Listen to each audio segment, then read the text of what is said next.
Welcome. Shalom, peace, greetings. Welcome to the Lev Project. We are picking it back up. We haven't left it. We just slowed down a little bit. Again, my name is Amuni Israel. And I want to thank you for joining us. We are actually at the end of March. It's kind of like, you're pacing yourself. It's like a marathon, Sometimes you slow down a little bit. Sometimes you pick it back up. We are at the end of March. So that makes 3 official full months going into our 4th month of reading the narrative starting on January 1. The last time I checked, we had over 40 hours, active hours of having this discussion. Understand, this is some very deep stuff. I haven't in my life spent this much time not just talking about the transatlantic slave trade that for real happened for over 400 years. And it would have been a topic of conversation and a reality for so many people for that long. And so this is just a drop in the bucket as it relates to us taking the time to actually be in touch with this information and what's going on. And just yesterday, and I want to thank everybody who's emailing or better yet, sharing on social media as well as under the videos. I want to thank you for taking your time and listening and seeing the value in this conversation. Hopefully we could step it up. I have some ideas swirling around in my mind. Our concern is taking this to the next level as we continue to read and learn more. So definitely stay tuned for that. It's a Lev project as it develops. But in the meantime, I have to, as a creative person, you have to finish one project. And so I'm disciplining myself here. And I'm finishing a project that I already had going, which was Solonomics 101. Truthfully, that project been on deck for a minute, and I just finally doing the final touches on there. And when I get the finishing information, I definitely will share it with you as we go forward. So once again, I want to thank everybody for tuning in. This is Solonomics 101, and this is the last day. Being that it's the last day of March, it's not the last day, as you already know. We just use these things as springboards, we just use it as springboards. But it's the so-called last day of Women's History Month, and we were doubling up on the readings and then fell back a little bit. So we're in the middle of 2 books, but these are short narratives. And so far I've been reading out of Weevils in the Wheat, and I've been reading the voices of the female. So I will continue to read the voices of the female in this book during the day readings, and the night I definitely have to finish up Lewis Hughes' book. So again, if you desire to read, if you desire to share in this experience, just reach out, let me know, and we can definitely get you on the hangout so that you can be reading as well. Sister Harrison, 1846, Old Folks Home, Northampton, Virginia, interviewed by Claude W. Anderson,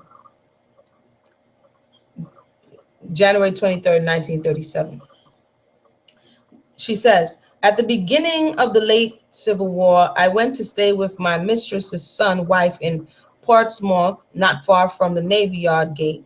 Nancy Quickmore, my mistress, lived in Norfolk County. During her time, she had 4 husbands. At the time of the war, she was on her 3rd. She owned my mother and an old man. Her last husband was a renter. Mistress was always kind. She was never mean nor cruel and didn't like to see anyone treated cruelly. She rented my mother out, and she stayed at home and took care of me and my sister. Once while mother was at work, I fell in the grate and burnt myself, something terrible. Mistress most had a fit. The doctor said he didn't think I would live long, but the mistress took a good care of me as my mother and I lived. When the Yankee came down, they certainly did take everything, even taking all the slaves and put them on some place called Currituck Island from Portsmouth. Then from there, they moved them into their new homes in Norfolk County. I lived with my mistress after the war and stayed with her until she died. Yes, sir, she lived near Norfolk, near the Little Canal Road. My job as a slave was to take care of the children. I was not allowed to go to church, Sunday school, nor any kind of school until after the war. Yankees opened all the schools. And again, we noted that oftentimes people say, and this is from the batch in Virginia, a good batch in Virginia. I mean, a good meaning, a number of people. And a lot of them testified to the fact that they didn't go to church. They weren't allowed to go to church. It says New Year's Day was called hiring day by the slaves. And we also heard Harriet Jacobs say the same thing. She testified that it was hiring day, where it is that you're going to go and be rented out, or your master's going to rent you out. Like today, what would be equivalent to going and getting a job. It was on that day that they, especially favored or hired out slaves, went to a place called the hiring grounds to hire their labors out for the next year. That's where that saying comes from, that what you don't do on New Year's, you'll do. Oh, sorry. That's where that saying comes from, that what you do on New Year's Day, you'll be doing all the rest of the year. The hiring grounds was always lively. There was always plenty of dancing and kicking and fun. I had two brothers who made good music for quills for dancing. They always played in the hiring grounds. Just before the war, my mistress sold them and niece of my mother away, like all the other white folks was doing, to keep them from running away to the Yankees. After the war was over, they came back home, but lots of people were separated that way. So they was doing a little scramble here. They was trying to cash in, and trying to at least liquidate their assets by selling them before the slaves ran away. So she's saying the nice little old mistress now, who was nice and didn't hurt no fly, now all of a sudden she trying to cash in on some money. It says, father was a free man in Washington long before the war was over. When he was a slave, he used to go to the hiring grounds and tell the man what brought his service that he'd run away and leave him if he tried to beat him during the year. He sent me $50 to come and see him after the war. He ran away before the war began. Slaves never had any money. This is very interesting to note. Again, I'm collecting in my mind, and I hope you're doing that too, where it is that we can see the epigenetics of slavery and how the remnants of it, the residue of it, is still on the so-called Black community, and how we relate to one another, how we relate to society, how we relate to money. So she's saying here, slaves never had no money. They feed, jump, and maybe buy something for you around hiring day, but they didn't give you any money ever. It sounds often like welfare. They give you food, they give you vouchers, but so when you don't have money and you're a deficit, that's your greatest deficit. When you do acquire money, you do strange things with it. You understand what I'm saying? And it's just a relationship with resources and finances, not just money, but resources and finances also need to be looked at. Lastly, she says, when a man used to murder someone and he was a slave, they sent him away to a slave trader, what had a place called New Orleans or something, and he never would come back. So she's talking about being sold down to the dirty, down south, if it is that they feel like you have trespassed or done something worthy of making sure that they never see your face again. It says Martha Haskins. She's from Newport News, Virginia. Never did win no cake. Again, we heard this in other instances when they're speaking about the cakewalk, talking about the cakewalk, how they had the dancing contest and maybe you win a cake or this, that, and the third. 1 second, let me make sure that if somebody is commenting, I can see it. Sometimes I forget.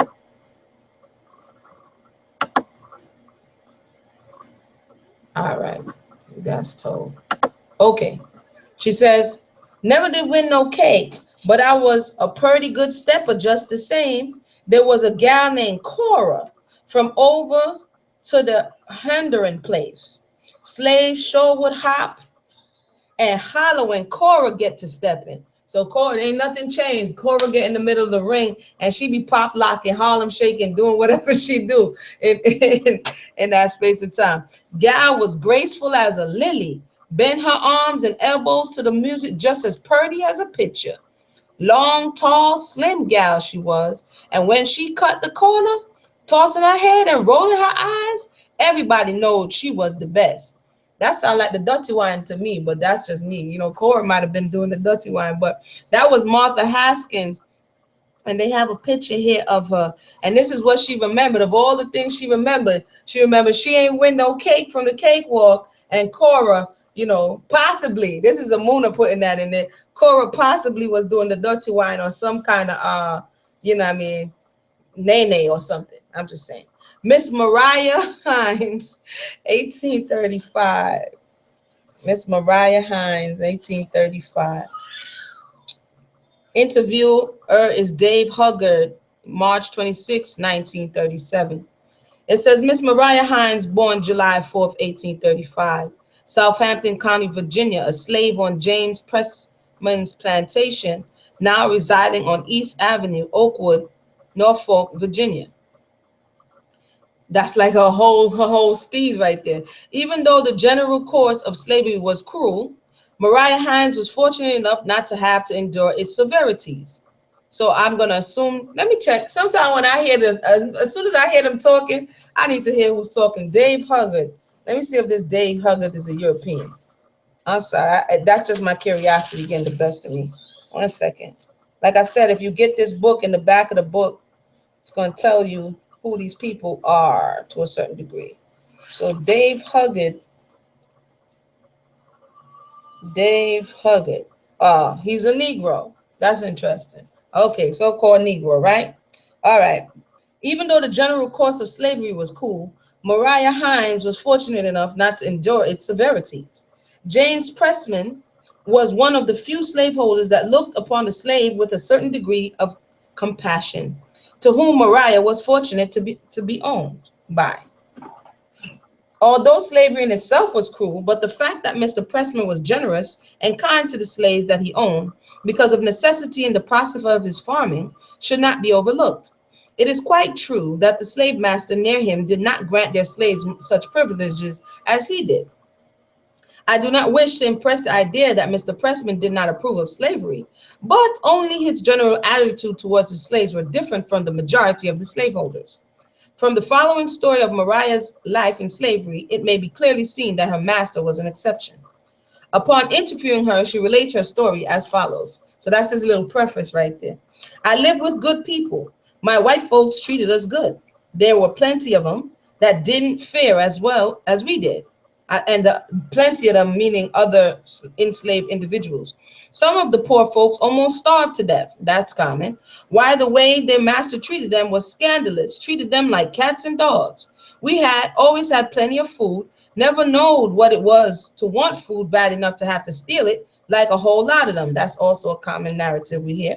Master would always give us plenty when he gave us our rations. Of course, we slaves were given food and clothing and just enough to keep us going good. Why master would buy cloth by the loads and heaps, shoes by the big box full. Then he'd call us to the house and give each of us our share, plenty to keep us comfortable. Of course, it wasn't silk nor satin, no ways the best there was, but 'twas plenty good enough for us, and we was plenty glad to get it. When we would look and see how the slaves on the Johnian farm was faring, 'twas almost make us shed tears. She said almost. It ain't make us shed tears. She said almost. She wasn't all the way there. It made us feel like we was getting along most fine. That's why we loved Spectre Master, because he was so good to us. Once again, comparative analysis. We have to look at how we as individuals think about ourselves in relation to each other. That's a comparative analysis. So she's just giving us, compared to them, even though everybody is enslaved, but compared to them, I'm not doing so bad. You understand? You have everybody working at a restaurant. One person is at Burger King. Compared to Burger King, you know what I mean? Working at Red Lobster, which is, unclean as Burger King. But you get the point. Working at, this frou-frou Italian restaurant is not as bad as working at McDonald's, even though everybody is still working in that capacity with food. So this is the comparative analysis Mrs. Mariah Hines is giving. And it's just very interesting to see how they rationalize their existence. Cause master was good and kind to us, some of the other white folks used to call him nigger lover. He didn't pay that no mind though. He was a true Christian man, and I mean he sure lived up to it. He never did force any of us to go to church if we didn't want to. That was left up to us to decide. If you wanted to, you could, and if you didn't want to, you didn't have to. But he'd always tell us you ought to go. I keep mentioning it again that this relationship, they tried to make it as though an authoritarian to that of a dependent, like a parent to a child. This was the relationship, and this continues to be the relationship oftentimes that quote unquote Black America has with quote unquote white America or the Europeans, is this always asking, petitioning, marching, showing your discontent because of the disempowerment of the so-called Black race. Very, very interesting. Not only was master good, but his whole family was too. When the weather was good, we worked in the fields and on other little odd jobs that was needed done. We slaves would eat our breakfast and go to the fields. There wasn't no hurry scurry. Lots of times when we got in the fields, the other slaves had been in the field a long time. So in the realm of everybody else, their parents, they're looking at the oppressive system like, oh man, they got it easy over there on Pearson's farm. They got it easy. They don't even got it. They ain't even out here. Imagine you, the other slave that's on a farm that you could kind of see the Pearson. You're like, man, them dudes is spoiled. So this is not only, this is also what the other slaves are saying, as well as the slave masters saying, oh man, you looking it look bad for us. So there was pressure all around. It says, lots of times when we got in the fields, the other slaves had been in the field a long time. There was times though we had to get it to it early too, especially if we had been rainy weather and the work had been held up for a day or so. Master didn't make us work at all in bad weather, neither when it got real cold. The men might have to get a firewood or something that sort, but no all day work in the cold, just like odd jobs. It's interesting to note, let me see when she was born. She was born 1835, 20 years.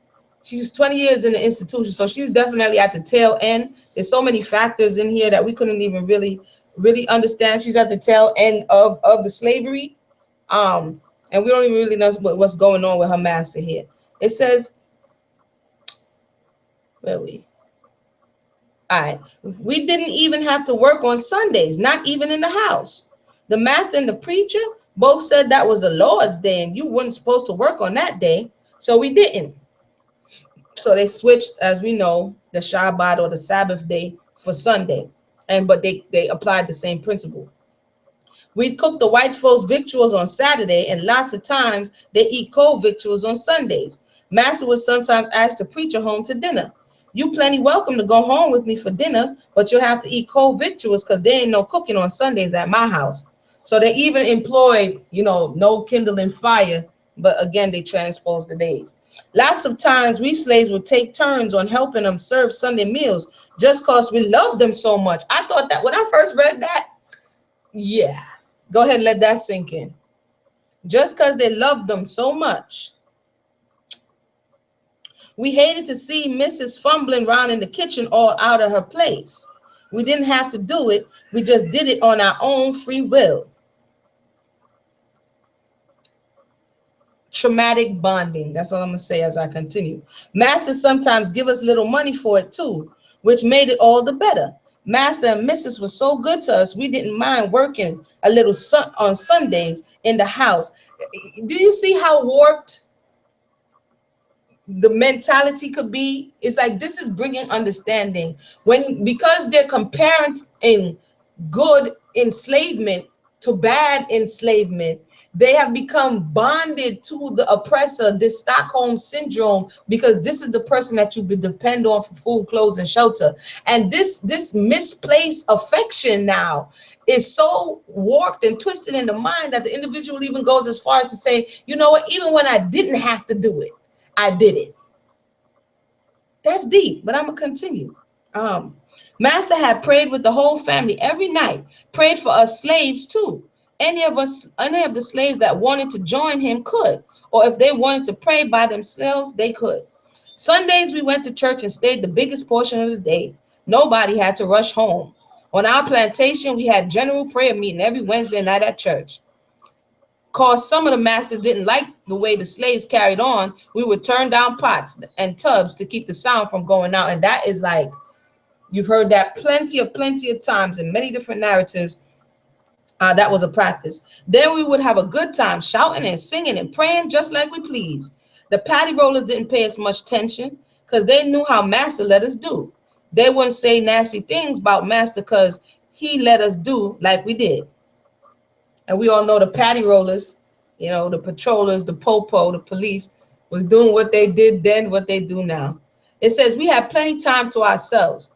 This is like some kind of dream slave narrative right here. She's just like, you know what I'm saying? She's like master for president right now. Miss Mariah Hines is going in like master for president. It said we have plenty time to ourselves. Most of the time we spent singing and praying because master was such a good Christian and most of us had fest religion.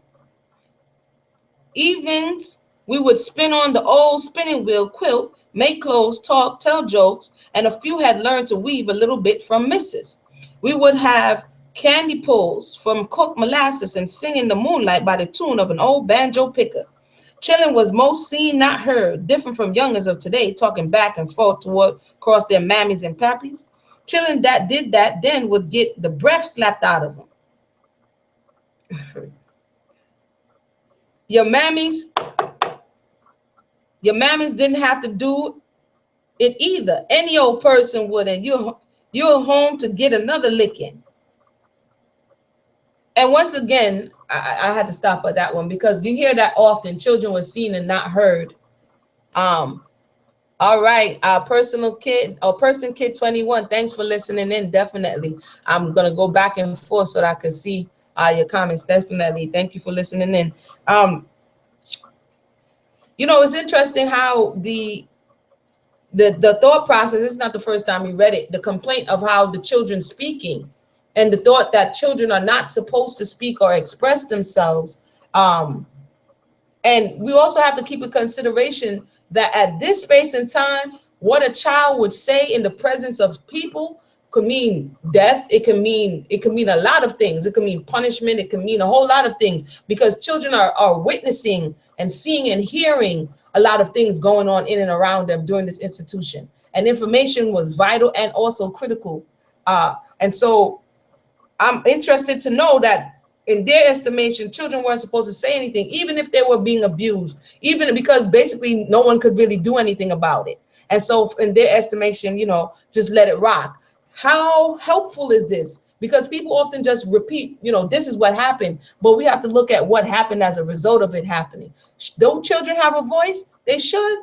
Should they be out of pocket? No. But should they be able to express themselves? Yes, because if they do not have a voice, if they do not learn how to holistically, and this is me going off a little bit because I was talking to the children earlier today and giving them an opportunity to share.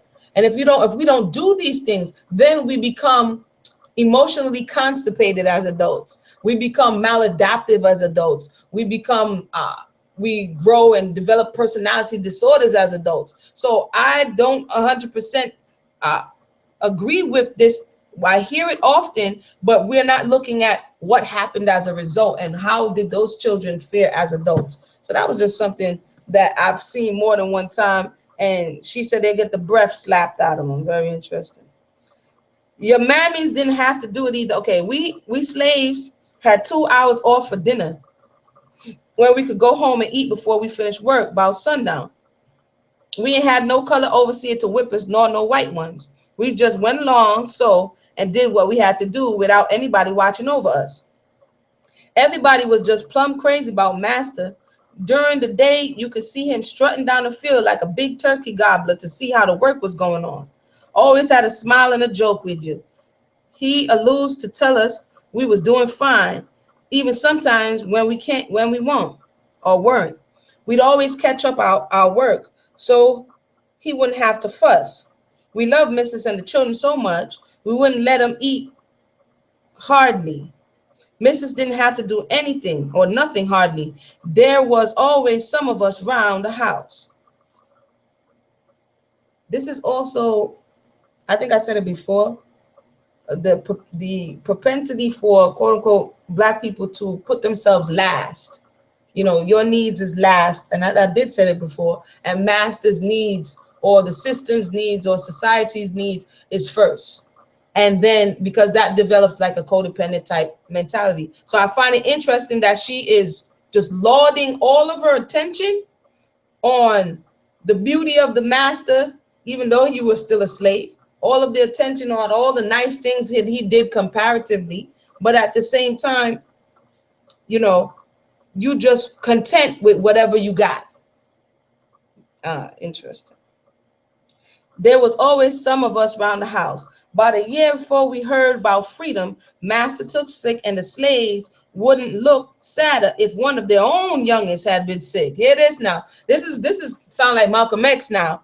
You know, although all of the other narratives we read, we didn't really necessarily see that. But this one in particular, Mariah, she's all like, oh, master's sick, and all the slaves was jacked up. But it may have been for another reason, that you may have gone into somebody else's house that would fare worse, you know. So it says they expected him to die and he kept calling for some cabbage. Mrs. finally let me cook him some cabbage and let him have some pot liquor, the water the cabbage was cooked in. He didn't die then, but a few years later he did die. That was the first and last time any cooking ever was done in the house on Sunday. And pot liquor, that cabbage is, I mean, on another health note, that's antibiotics right there. And the cabbage, it helps with the, what do they call it again? It escapes my mind, but it helps with your stomach. Cabbage is good for your digestive system. It says, when master told us we was free, it didn't take much effect on us. He told us we could go where we please and come when we please, that we didn't have to work for him anymore lest we wanted to. Most of us slaves stayed right there and raised our own crops. Master helped us as much as he could. Some of us he gave a cow or a mule or anything he could spare to help us. Some of us worked on the same plantation and brought out our own little farms and little log cabins and lived there till master died and the family moved away. Some of us lived there right on. Master married me to one of the best colored men in the world, Benjamin F. Hines. I had 5 children by him, 4 girls and 1 boy. 2 of the girls and the boy are dead. They died about 1932 or 33. I stayed with one a while, then I go and stay a while with the other one. We didn't have no public schools in them days. What little learning you got, it was from the white children. So hand-me-downs, leftovers, you know, stuff like that. Mariah is about 4 feet and a half tall, nearly 5 feet, weighing about 100 pounds with a pretty head of white hair covering her round brown face. Her memory of her mother and father is very vague due to her death or their death when she was young. She's able to dress herself practically without help and to get about from place to place alone, enjoying talking about religion and the world today. Mariah was a trip. Mariah Hines, boy, she was the poster child for it wasn't that bad. So it wasn't only the Europeans. And like I said, we just got to understand the psychology of the whole thing. I'm going to read one more. This is Lizzie Hobbs. This is a short one. And then we are going to, hopefully I can get back. I'm doing this nighttime thing, and hopefully I could get back for the night. But let me read Lizzie Hobbs. This is 1850 she was born. So she was about 15 years old when freedom, right? We use that word loosely. When the slaves were emancipated. I was a good-sized girl during Cox's Snow. A man got killed by the name of Cox. That's how the snow got the name. I was big enough to wait on the table then. I stayed in the house with my missus. I slept in a bed. She kept a bed under her bed in the day, and at night she pulled it out. I had sheets and pillows to sleep on. Keep in mind, this is news right here. We have person kids say, I'm thinking the want for keeping quiet kids is also survival mechanism, out of sight, out of mind, especially what Europeans did to our children. Correct, I agree. The carryover of children our children carries over to today, especially in the police murders of Black folks. There definitely is a connection, person, kid. There definitely is a connection, and that's what I was saying too. It was definitely survival. There were things that children unknowingly in their innocence, the children's innocence was snatched. They didn't have time to really be children, and the hardness on them to keep by their tongue or keep their mouth quiet, so to say, was necessary, like you said, for a survival mechanism.